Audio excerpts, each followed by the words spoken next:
How am I going to improve the quality of care I have for my patients?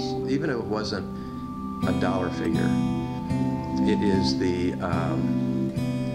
it's kind of the emotional, it's kind of the emotional part, because every doctor I've worked with, and I've worked with some of the best family doctors in Vermont, and talked to a lot of them, when they're in that exam room, let's say they have an afternoon, 1 to 5, they're seeing patients 1 to 5. That period of time from 1 to 5 is the best period of time in their lives. My focus and effort is much more on the quality of what I'm able to do, and I'm not trying to sort of, I'm not having to worry about getting through patients really quickly. I'm not having to, there's a lot of political things, parts of being in a big organization that I don't have to spend time dealing with. I can just really focus on the patient-oriented stuff, and that works. Many things that a lot of people do without, which they will not do without, under a system with a guaranteed benefit package for every Vermonter. This is something that we could afford. I think we need to look at that in terms of college education also, in nursing school and other healthcare sectors.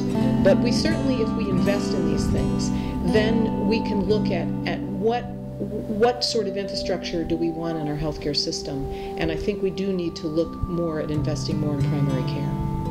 I think that the relationship has a lot to do with whether or not patients get better. And I think the studies that look at difficult, for example, cancer situations, where they compare various difficult treatments with just taking care of the patient, and just taking care of the patient often has a longer survival record, is very indicative of that.